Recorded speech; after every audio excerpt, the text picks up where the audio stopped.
My name is Matt Murphy. I'm with C Incorporated. We're a safety consulting company here in the Maryland, Virginia, DC area. And we've been asked by Preferred to do a presentation here on how to handle an OSHA inspection. I really appreciate those of you who turn your cameras on. It helps me as an instructor. I get to see faces rather than just little black boxes. So that's great. Appreciate all the brave people that do that. We will, sorry, let me get rid of this. All right. We'll be getting into this. I'm going to keep it fairly informal. I've got a presentation that I'll be doing out at World of Concrete this year. If anybody's going out there, same presentation. So this actually allows me a little chance to run through it with everybody and kind of get a little feedback so I can make some tweaks here and there. So I appreciate it. As always, I appreciate working with Preferred. Had a long-standing relationship with Preferred, the people over there, and done a lot of educational sessions. So again, happy to see so many people are taking advantage of this. Let's jump right in. One thing we always talk about is the top 10 violations. So how does OSHA come about? How do they come out for a citation or a visit for you? Well, we leave a lot of stuff on the table. There's something called a local emphasis program and a national emphasis program, which we'll talk about. Accidents, get them out there. Complaints, get them out there. And we're going to talk about all that stuff today. We're also going to talk about how to handle an OSHA inspection. If your company doesn't have a plan, make some notes. That'll be your homework, is to come up with a plan so everybody's on the same page, how you plan on dealing with OSHA. We'll talk about some different ways that I have clients that do it. I was dealing with OSHA yesterday, so this is not anything new for me. I've been around in safety since '98, so I guess that means this year is my 25th year in safety. So I've seen it a few times. I've dealt with all of our state and federal people, so we'll be happy to kind of talk about some of that. Oh, sorry. I thought, Josh, you were literally raising your hand, but no. Okay. Fall protection, again, 11 years in a row, this has been our biggest thing in construction. It's also our biggest killer. So when you have people out on the project and they're working at heights, OSHA can't see the fall protection, you just invite them in. Respiratory protection, this has came straight up the board thanks to COVID. We have a lot of issues still out there with respirator protection. Ladders, been there forever. HAZCOM, hazard communication, that's your SDS sheets, getting those binders. We suggest people look at the paperless systems, to be quite honest. We have a particular type that we deal with. They do a great job. They put together your SDS binder. OSHA comes out, they see something, you punch it into your search. It doesn't show up, but it'll pop up that says, you don't currently have it. Would you like to add it? Of course, you hit yes, pops right in. You turn your phone around and you have all your SDS information for OSHA. Also great for training employees in case they forgot to stop at the counter at Home Depot or Lowe's or whatever and pick up that SDS sheet. Scaffolding, again, where's most of our scaffold? Outside. So again, OSHA can see that. Fall protection training, lockout, tagout. I am face protection, forklifts, which is powered industrial trucks, and machine guarding. That's our top 10. So OSHA hits those quite a bit out there. Here they are in pictograms, basically. Understand that OSHA's fine structure since about 6 or 7 years ago has been increasing, right? Bless you. It went from a $7,000 maximum citation to currently it's $14,502. We'll probably find out here in the next 2 or 3 weeks if this year goes up again. It has went up basically every year, each and every year, a good little chunk there. So serious violation, what does that mean? It means something that could cause serious harm or even a fatality. And then it would be maximum penalties, $14,502. We'll talk about all that in a minute and how they get to that. There's failure to abate. So if they say in the next 3 days, they want to see everything abated and they come back out 5 days later, you still don't have it abated, you can pay another $14,502 a day. Okay, that compounds quickly. Willful or repeat means you've probably seen it at least once or twice in the last 5 years. They look at your OSHA record and they'll find out if you have seen that same citation somewhere else. They can hit you for what's called a willful or a repeat, or you're just blatantly not following the OSHA standards because you don't feel like following them. That's $145,000 per violation. So it climbs quickly.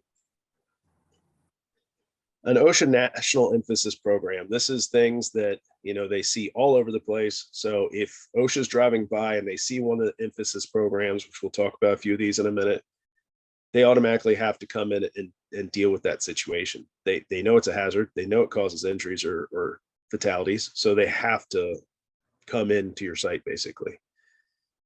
We also have regional emphasis or local emphasis programs, especially in the state of Virginia. Region 3, that's our region, has different regional emphasis programs that they have to follow.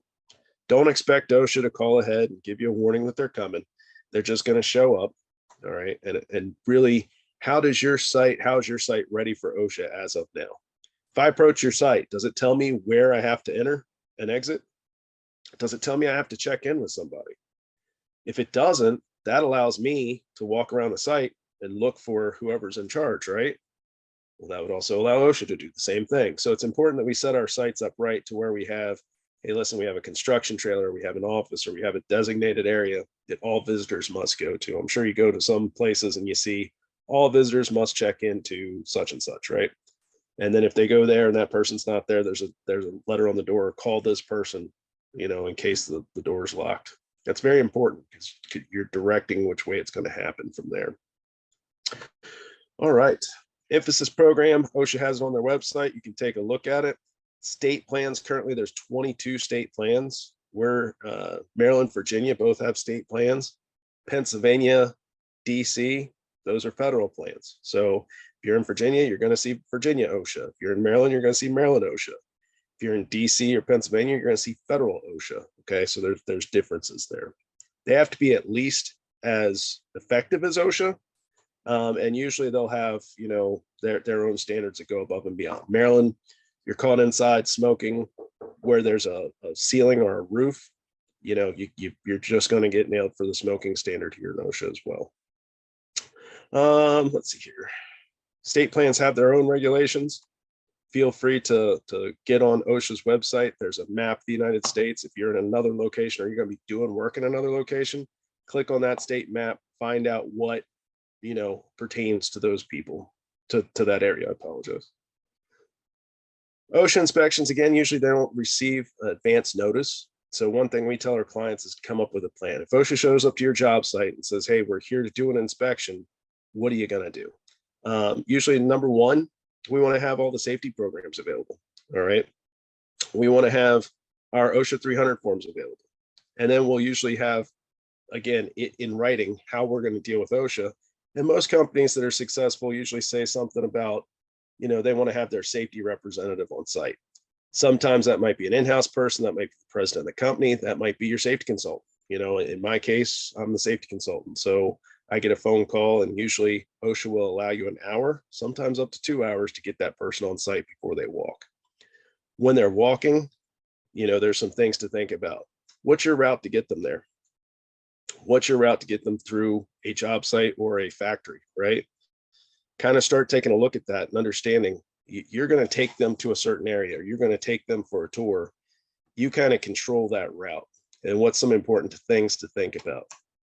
When I was coming up in the safety field, we had a great guy from Virginia. He taught me quite a bit because he was really good at his job. He would walk up and say, you don't have time for me and I don't have time for you. So take me to all your hazards and I'll get out of your hair. And people would go, oh, follow me. That's a bit of a problem, right? We don't want to have hazards, but what do we do when we find those hazards when we're walking with OSHA? OSHA has a process. You can go into the Field Inspection Reference Manual if you want. That's on OSHA.gov. That's what OSHA has to follow. That's their playbook. So if you want to see what their playbook is, OSHA.gov, and you want the Field Inspection Reference Manual. Again, OSHA inspectors have to follow that. If OSHA gives advance notice, usually if you're on a base, if you're, in a protected area where, you have to have security clearance to get in or get out, that sort of deal, or if there's a fatality involved or a bad accident, OSHA may give some advance notice so they can work their way in quicker. Be expecting them, be ready for them, and work your program the same. OSHA figures out where they're going to go based on certain hazard situations.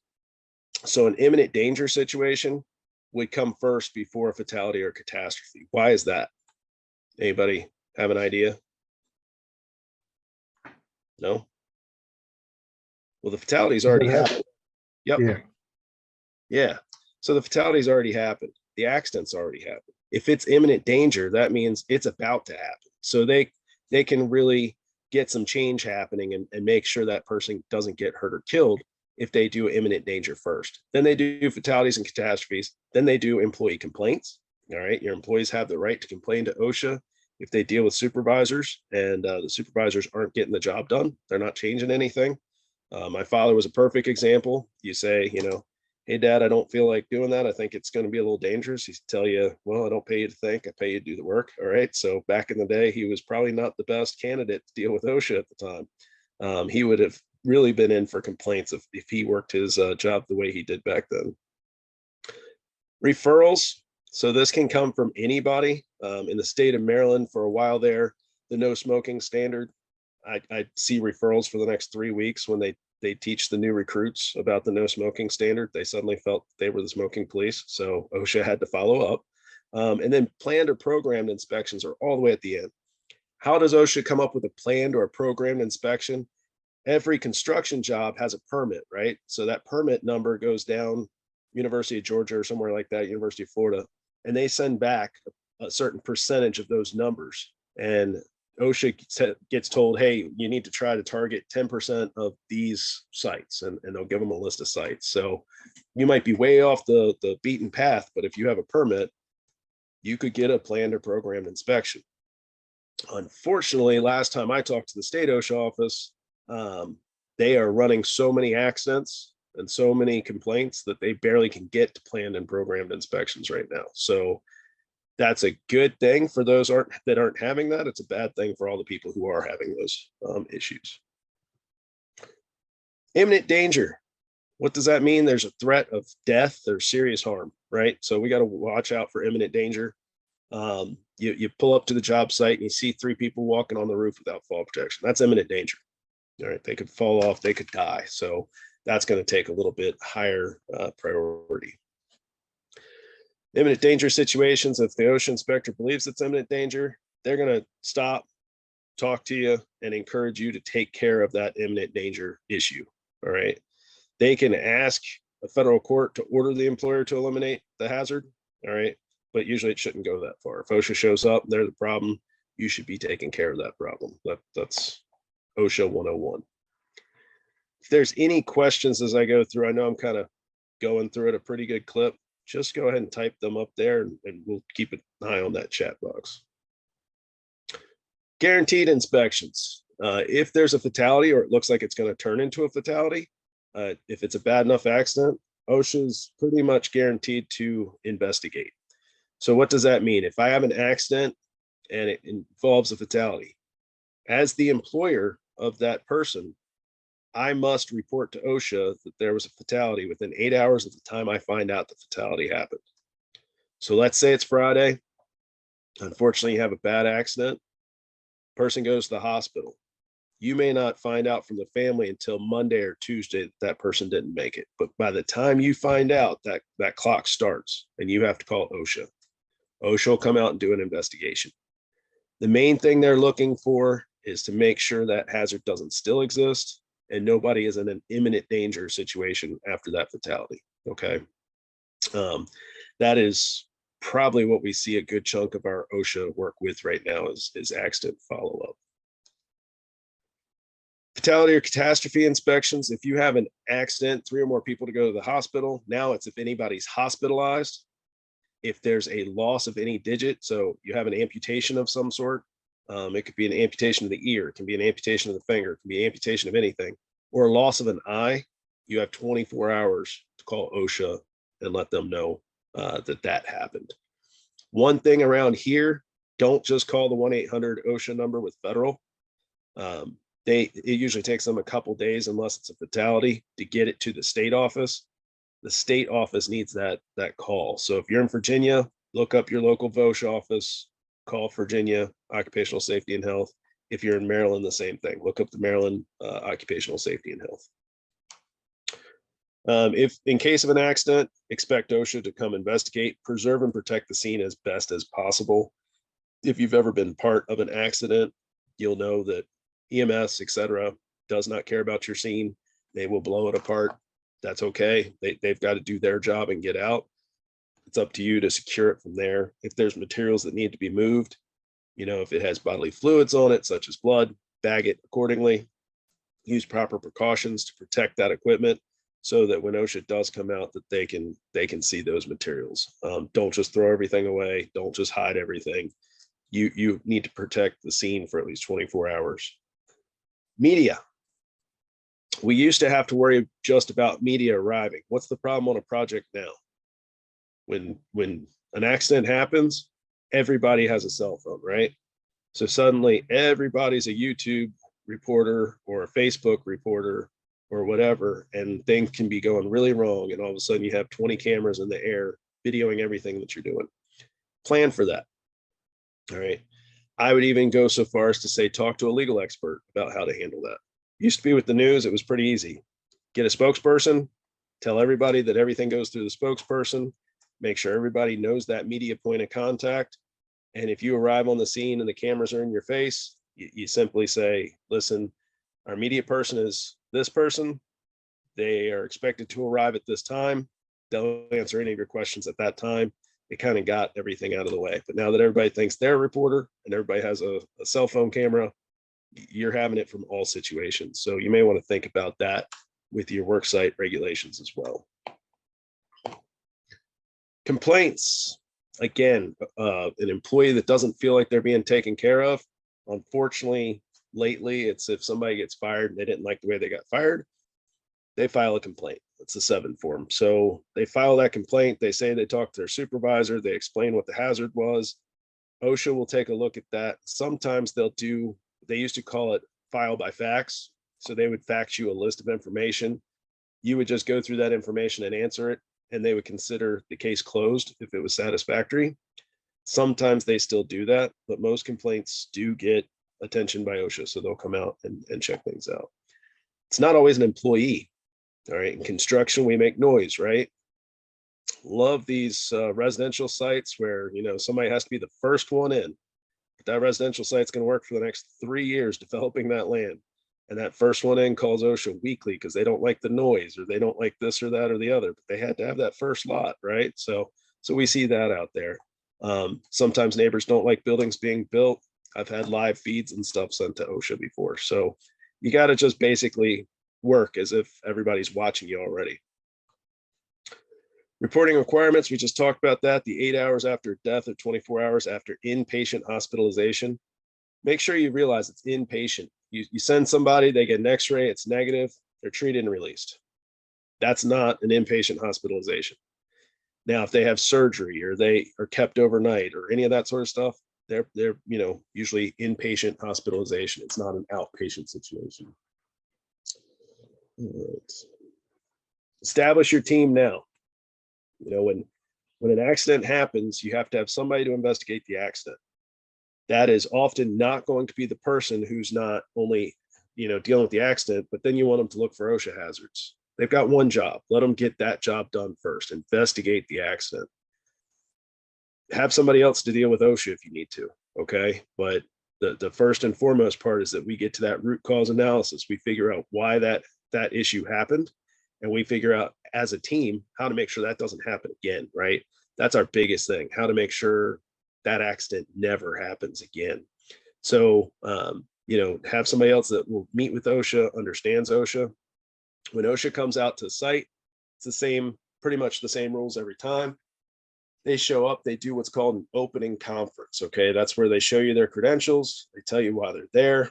They may even identify people that they want to be part of the OSHA inspection.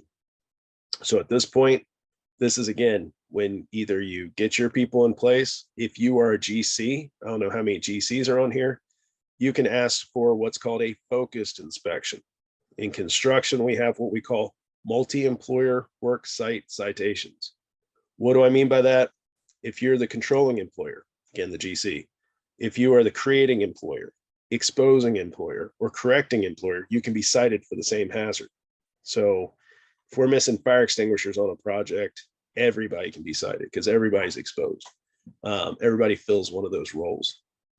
So in construction, they've allowed, because it's semi-disruptive, they've allowed it to be you as the GC, the controlling contractor, competent person can ask OSHA for a focused inspection. And usually OSHA will deal with it and they'll keep it to the fatal four: falls from, struck by, caught between, electrocution. So if they keep it to those four items as they're walking around, they may make mention, hey, I didn't see an OSHA poster. Fix it. Doesn't mean, you're going to get cited for it, but fix it. If they get to a room and suddenly there's chaos and there's everything going wrong, they can make the statement, this is no longer a focused inspection. We're going to do a wall to wall, which means basically they're going to go every square inch and, get several people their attention on some items to correct. Some things to have available: your safety plan, your subcontractor safety plan if you have subs. All right, even if they're third tier subs or fourth tier subs, make sure their safety program is within reach. You can hand it to OSHA. Your OSHA 300A logs. All right, any manuals or safety policies, AHAs, JHAs, that sort of deal. Those are all great for OSHA to review while you're getting your proper safety people in place. Usually this is where I'll make the phone call, or I'll tell, the person out there to make the phone call to each sub and tell them to have a person available when we walk around with OSHA to tighten the site up. If any situations we see that they'll take immediate corrective action. That's important. Know who in your company needs to be contacted. We have certain companies that say, I apologize, OSHA, but our policy is, you'll meet with our lawyer and they'll most likely ask you for a warrant. I haven't seen this work out too well in the past, but I do see it happen from time to time, and it's amazing how many times that one OSHA inspector comes back with a couple of their friends from the local OSHA office, and now you're dealing with 2 or 3 inspectors and an industrial hygienist. It's one of those things. You want to make them work for it, there's a good likelihood they're going to make you work for it in the end. Usually, as long as we work with OSHA, they're pretty easy to kind of get along with for the most part. You may want a company executive there. All right. If you're a union shop, you may want to have, you need to have your union rep there. If you're an open shop, they have to allow you the same deal. So if your employees say, hey, listen, we really like, Jody, she's great. She knows all the employees. She knows kind of what's going on. Can we have her as our rep to walk? That's the same thing as being union. You can have that employee representative. In lieu of an employee representative, a lot of times OSHA will just do a lot of interviews with a lot of different employees. So it's important to know that. Avoid plain view violations during a walk around route. Again, most of the time they're in your house. So you get to pick which route you're going to take. Do it accordingly. Don't take them to every single issue that's back there. Take them to what they're asking for. Yes or no answers when possible. Don't lie to OSHA. OSHA likes to use a lot of questioning. If they think you're hiding something or they think you're changing the answer, they're more likely to ask you 4, 5, 6, even 8 times the same question differently to see, how legitimate are you being. If you lie to them, they'll kind of figure that out. Lying to OSHA never works out for anybody. Again, keeping it to yes or no answers, perfect. Understand your personnel. I've had contractors we've walked, and the supervisor on site was definitely not the right person to walk with OSHA. They challenged everything OSHA said. They basically told them that there was no reason for them to be out there, or give them other issues, and the list just gets a little longer. Be friendly as need be. They're trying to do their job, you're trying to do yours. And at the end of the day, everybody wants to be safe. So as long as you take immediate corrective action, it'll usually work out well for you. Plan for responding to requests to OSHA. Again, they're going to ask for copies of your safety program. They're probably going to ask for copies of your contract with subcontractors. They want to know where the limits are. Some people, when they have subcontractors, will tell a subcontractor that they must follow their safety program. That's fine as long as you're going to enforce that.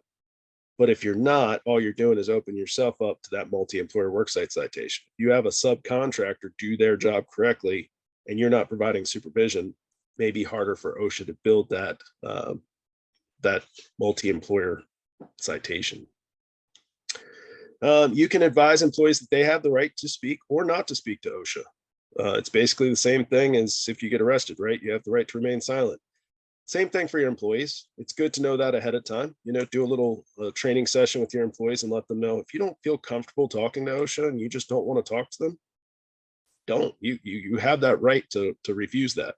They will go find other employees until they find people that do.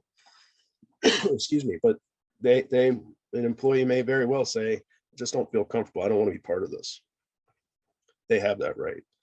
Supervisor interviews, anybody, supervisor, foreman, assistant foreman, and above, when you speak to OSHA, what you're saying is just like the owner said it themselves. All right. So there's no backing out of that. So if you get a supervisor that flies off the handle at OSHA and says, well, we don't care, we're not going to do it that way, you're setting yourself up for a good willful or something like that.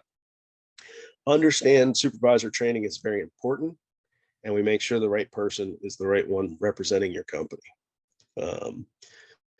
For severe injuries or fatalities, sometimes you may just want to get an OSHA lawyer present. I've dealt with many fatalities in my career, unfortunately, and a lot of bad accidents. And, having an attorney present, not necessarily a bad thing. There are several OSHA lawyers. If anybody doesn't know of an OSHA lawyer, you can contact me, or I'm sure, you can reach out to Preferred. But in our area, I know Littler Law Firm has a great corporate safety and health team, so they understand it. Ed Folk, who used to run OSHA, is down in Atlanta. If it's big enough, I'd probably reach out to Ed. So there's plenty that we can recommend to you.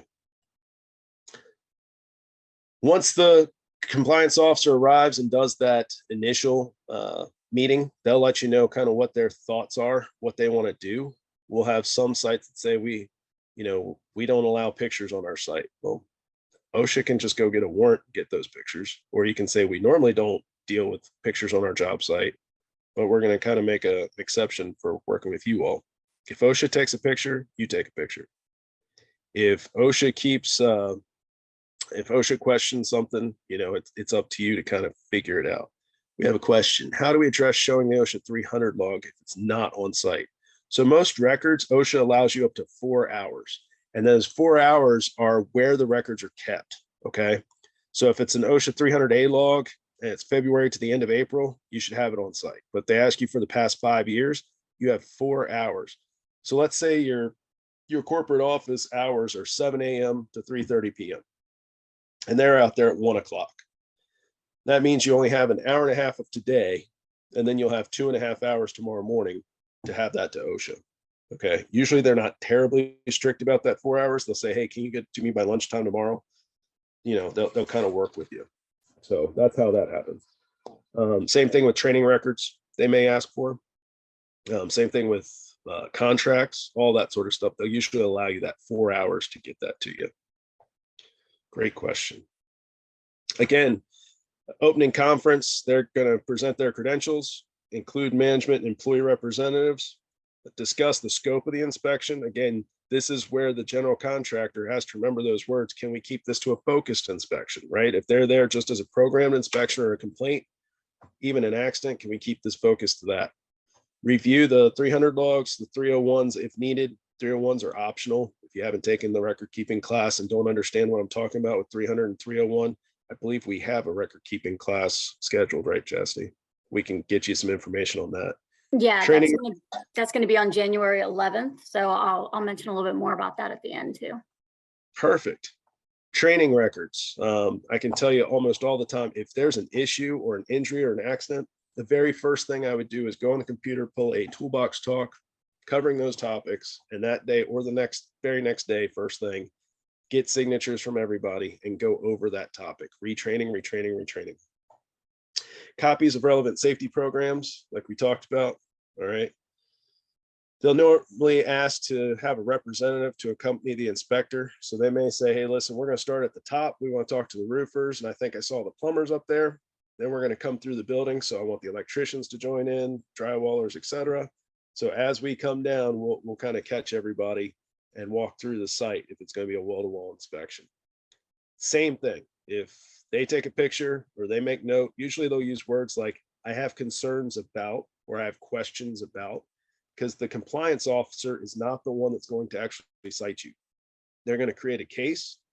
They're going to take it back to their area director, and their area director is going to decide what you're going to be cited for and for how much. All right. And there's a whole scale. Number one, have you seen OSHA before? Number two, how big is your company? Number three, do you have a safety program that's working?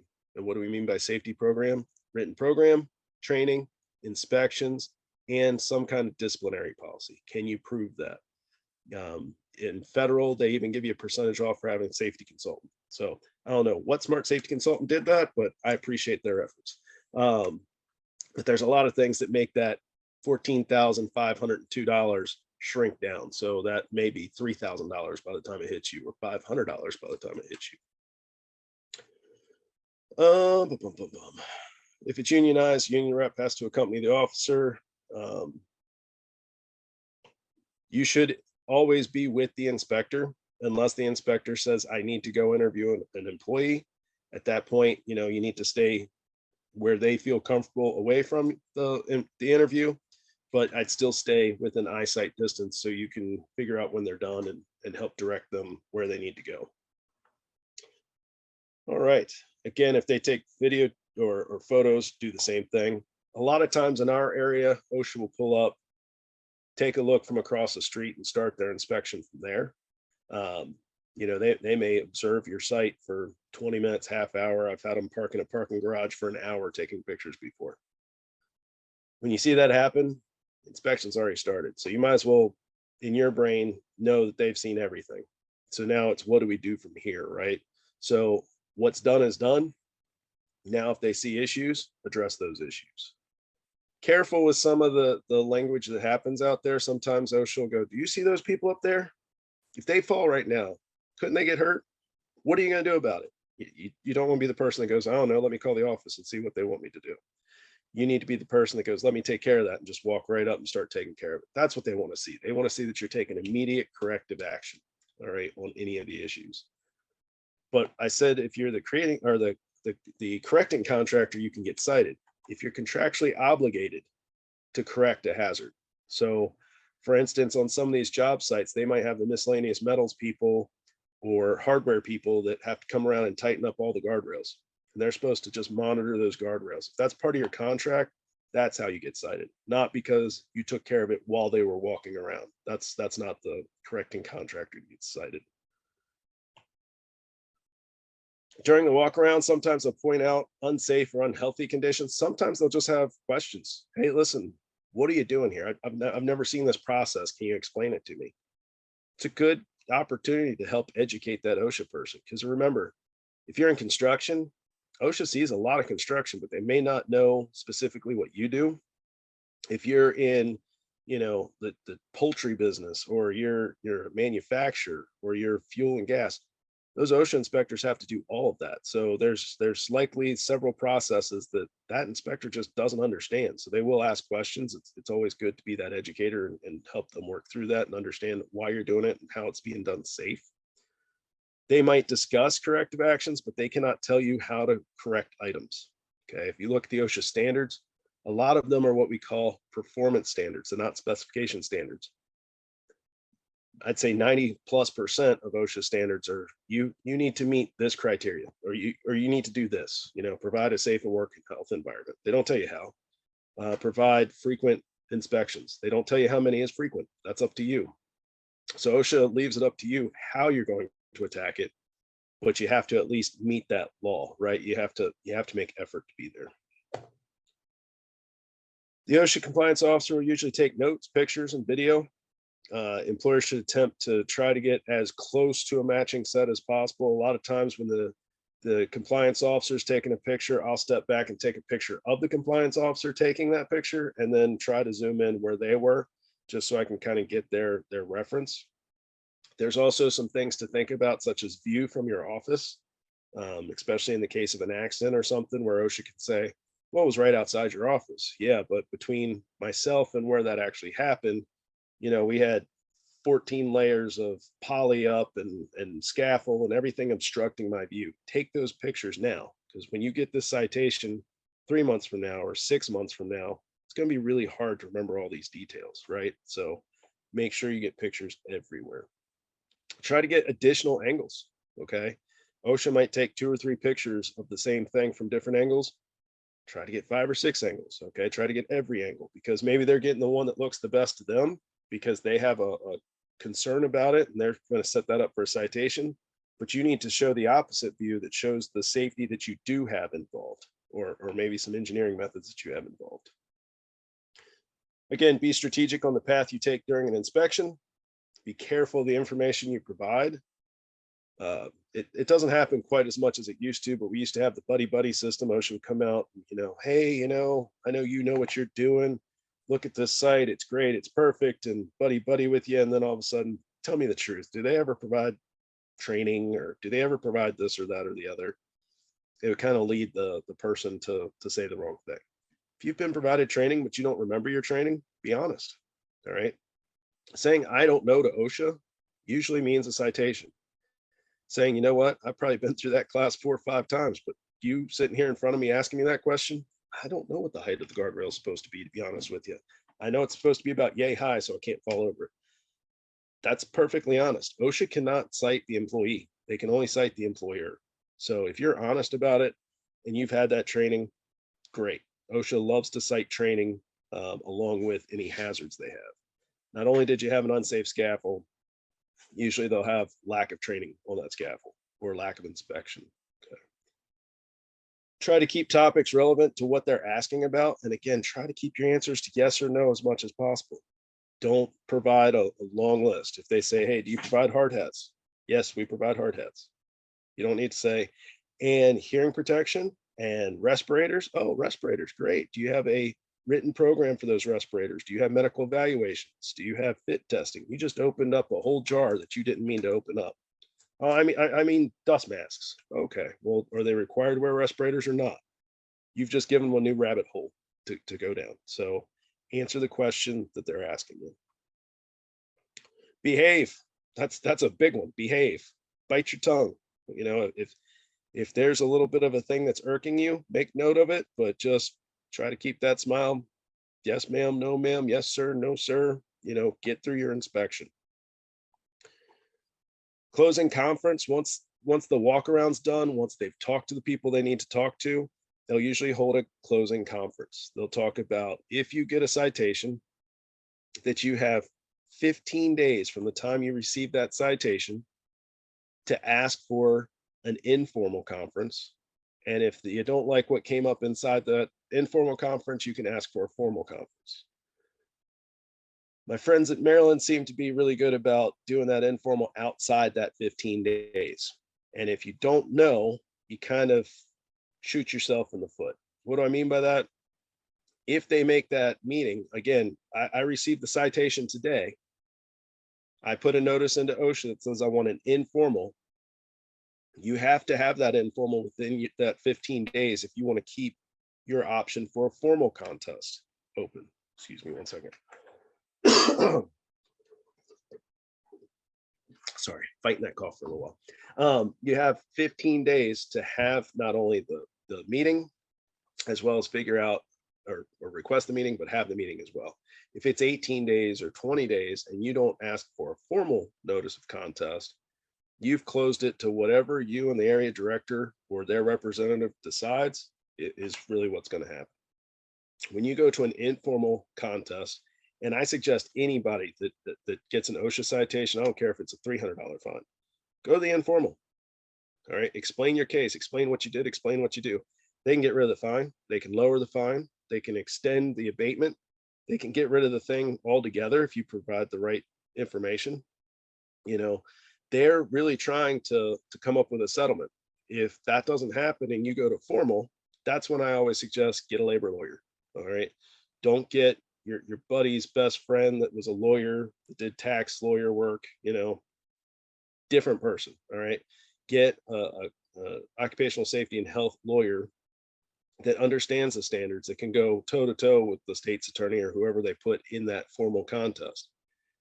The local office will always say, we're your best bet. That's not necessarily true. A lot of people will settle out before they even hit that meeting at the formal contest. So there'll be layers of opportunities to settle. But if you don't feel it's right, make sure you fight it. Remember, whatever's on your record stays on for 5 years.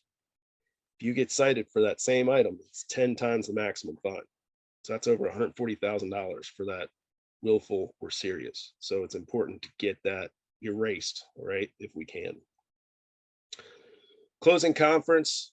Again, the compliance officer's really not supposed to tell you, hey, I think you're going to get cited for this or that. They'll usually say, hey, I still have concerns about X, Y, or Z, or I have questions about.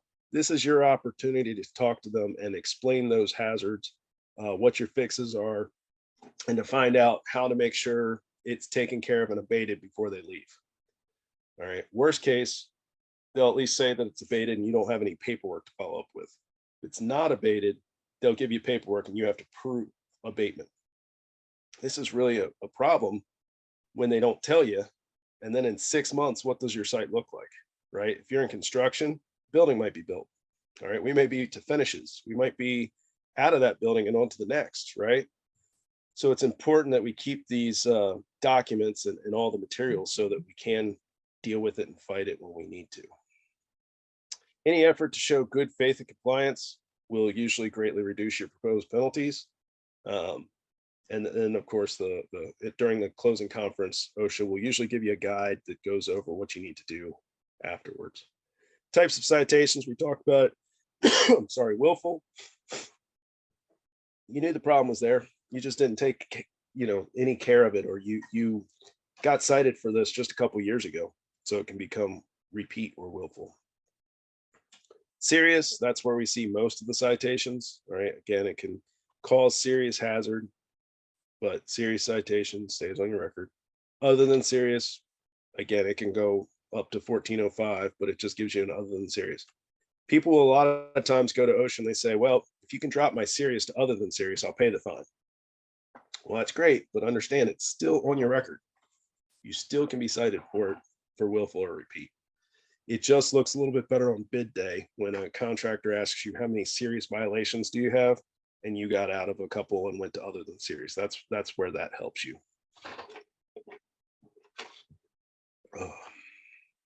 De minimis, we don't see a whole lot of this, but it's pretty much OSHA's telling you, we don't think we have enough for a full case, but we're kind of giving you that warning. De minimis. Failure to abate, again, you didn't meet their abatement rules. You didn't argue the abatement time period. They come out a month later, you got 30 days worth of failure to abate, and that's compounded per day. Repeat, last 5 years, we talked about that. Falsifying records, don't do that. If you create this stuff on the fly and they find out, 6 months in jail, $10,000 fine. Failure to post. So if you get a violation, you're required to post it in the work area. Again, a lot of times these things come 3 months, 6 months later, that work area is not even there anymore. So you would post it where those employees know that were involved, that you received a citation. You're also supposed to let them know that they can go to the informal and the formal if they so choose. Again, you received the citation in the mail, now what? Some people will see that come in certified mail. They kind of want to set it on their desk and not open the envelope, hoping that whatever's inside, I don't want to deal with that until I have to deal with that, right? Well, the clock's already ticking. All right, they get a copy of the receipt. They know when you received it. So you've got 15 days, again, create that letter that says, I want an informal, and then create another letter that says, pending the outcome of the informal, I would like to have a formal contest. So you can make sure you stay within that 15 days and you have your full rights. If you decide to appeal a citation, again, that 15 days is kind of what you need to know. Written notification, I'll usually tell you, send it certified mail right back to them, but send them a fax or scan it and email it to them, and then call them and try to get that set up immediately. If you want somebody there, like my clients will call me and say, hey, listen, I just received a citation. What are your available dates? I'll give them, 2, 3, 4 dates that I have available in time frames. If they want me to be part of that, that's what we'll do. And usually what we do is we sit down and kind of go through it like it is the OSHA informal, ask them questions, kind of play devil's advocate a little bit. And then we just kind of get them prepped and ready to go in and deal with OSHA. Correct the hazard. Even if you don't 100% agree, still correct it.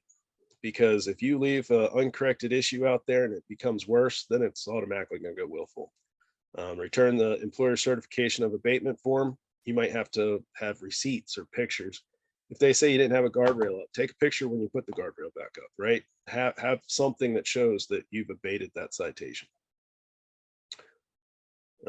Yeah, it gets very costly, so you want to take care of that. When we take care of an abate issue, OSHA has what they call a hierarchy of controls. Can you eliminate the hazard? If you can't do that, can we substitute? So instead of being up on the roof, can we get it from a ladder? So we've substituted our work area. We're not required to be tied off on the ladder. Engineering controls, all right? Do we have guards that we can put in place? Administrative controls, did we do training? And then the final piece, especially in construction, is PPE. Okay, PPE is like a last resort. Dust, that's why they gave you table 1 in respiratory protection. So you can look and see if you're running a masonry saw outside, how long your employees can be exposed without using respiratory equipment, or can they use wet method or dry vac or whatever. Again, OSHA doesn't want you to use PPE unless you have to. Elimination, most effective way. If there's a poisonous snake running around, get rid of it, get it out of there. That's the best way to take care of it. If not, put a cage over it. That's a guard, right? Tell everybody it's there. Administrative, and then PPE if you have to deal with it. Substitute. A lot of times we can replace parts or pieces. A lot of tool companies, Hilti, DeWalt, Portacable, a lot of those have done a lot of work with hearing, dealing with blades. So certain blades, if they're rated for noise reduction, can take it from 100, 105 decibels down to 75 or 80 decibels. Same thing with dust. So when you're buying your tools, a little bit of research to find out how is it with sound, how is it with dust, are we meeting those standards? Might be worth a few extra bucks to have the right tool that takes care of that situation. Engineering controls, we talked about that. Administrative controls and personal protective equipment. Same thing with earplugs. Earplugs aren't all the same. If you buy the cheapest stuff, what's the true noise rate reduction, right? So your NRR value. So understand how to calculate proper NRR value. If it says it's a 28, what do we do? Subtract 7, divide by 2, and that's what our true NRR value is of that hearing protection. That's a whole nother class, but just mentioning it. If you want to know what I'm talking about, just Google calculating NRR value and hearing protection. What's on sale may not be what you need. Fix the hazard. A lot of times OSHA is going to say 90 days, 30 days, 90 days. That's kind of their standard.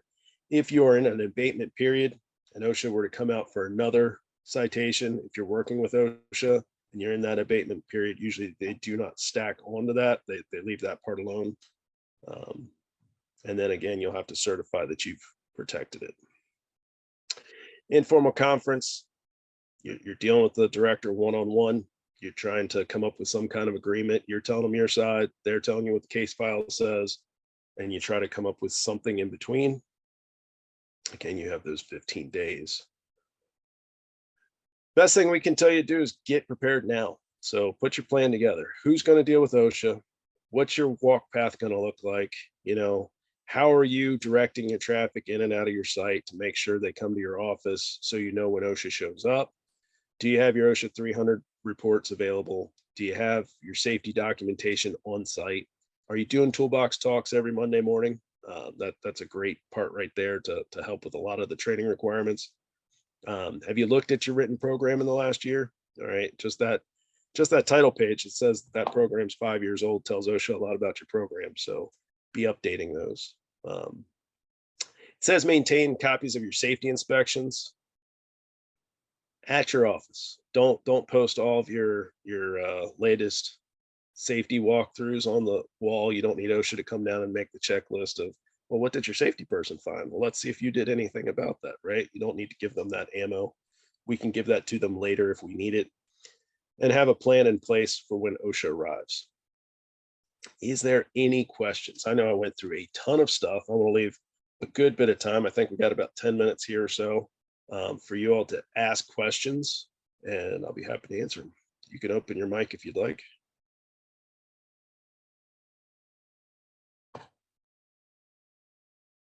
33 participants and not one question.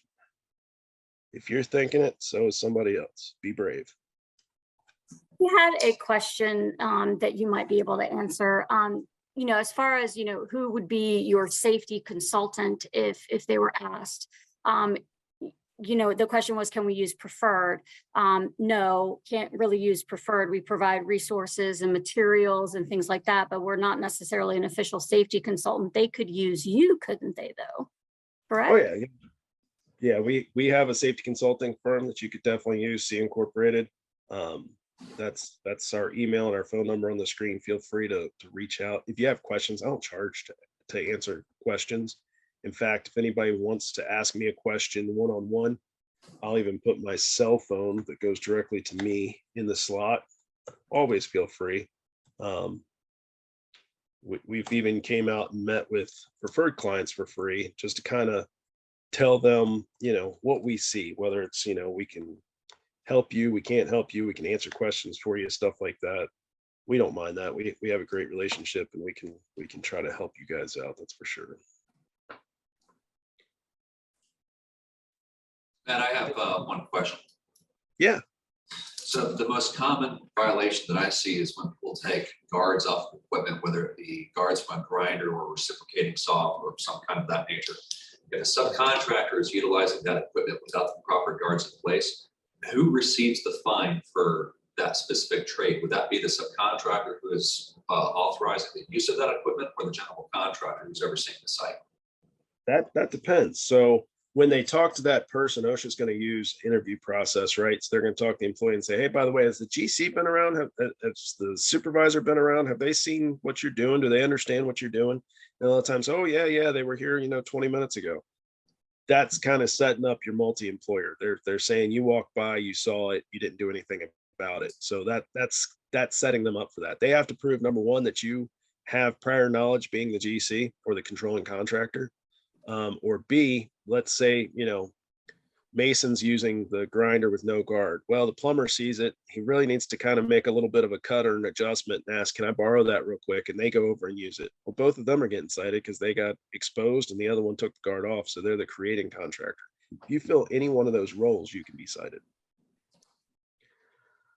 Matt, to clarify, everybody on this call, to my knowledge, is an employer of a single GC, a commercial GC. So just to give the context of on our end, what we're taking away from this call, I was curious, you mentioned the reporting time frame for injuries or deaths on site, and you said that the responsibility for reporting that is of the employer. And I was curious if the GC falls under the category of an employer that is required to report those injuries or deaths, or if that would be the subcontractor who employs the worker who has become injured or passed. Who cuts the check to that employee? So if it's the employer of a third tier sub that it happened to them, then they're the ones that are required to call OSHA.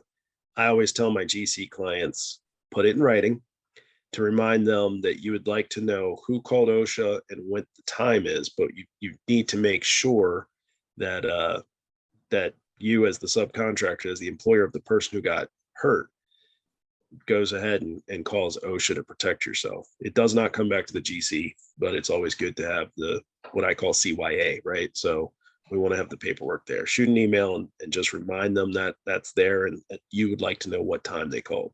I can tell you from a very close experience, there was an accident on Friday. I can't go into details, but there was an accident Friday. The person called, but they called federal, not the state. State didn't have any record. When somebody goes to the hospital, fire, or police will call OSHA. Doesn't matter. If it's construction related, they're going to call OSHA. Very important that that person calls OSHA as well. They came out with a, kind of gunning for the failure to even address the situation with the state OSHA in time, because they called again on Monday to make sure they got the message. And they said, we didn't get it. So we actually had the person go back to their phone log, snapshot when they called the 1-800-321 OSHA number. And then it was, oh yeah, they don't get that information to us for a couple of days. So that's important to know. I'd like to have our safety manual reviewed.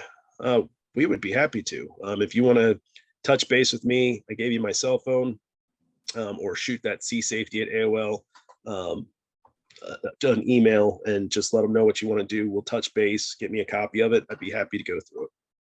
It's not going to probably happen in the next couple of weeks. We're a little busy right now with training and accidents, but we'll be happy to try to get something to you here shortly. What else do we have? Other questions?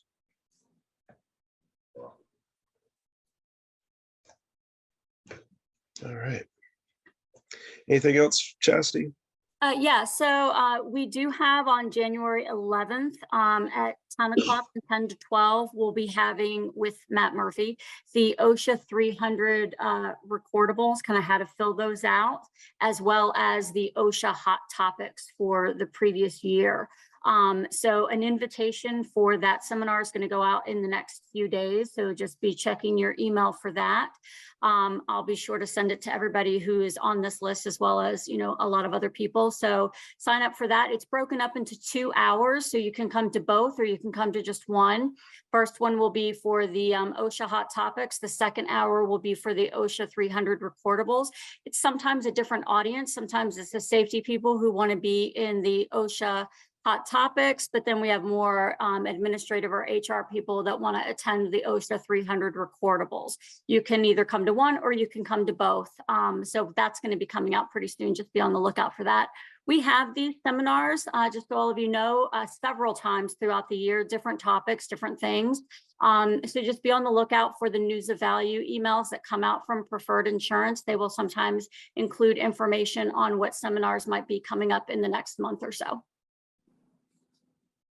And we appreciate everybody coming. Yeah, definitely appreciate everybody's time. I know time is short before the holidays, so I really appreciate everybody coming and being part of this. If there's any other topics you'd like to see us help out with, please get that over to Chastity. She works great to try to get your topics covered, and we're happy to work with you guys. Thank you, everyone. The recording for this will be out in the next few days. Everybody who's on the seminar, I'll be sure that you get a link to the seminar, the recorded seminar as well. Thank you. All right, guys. Thanks so much. Thank you, Matt. Thank you. Thank you both.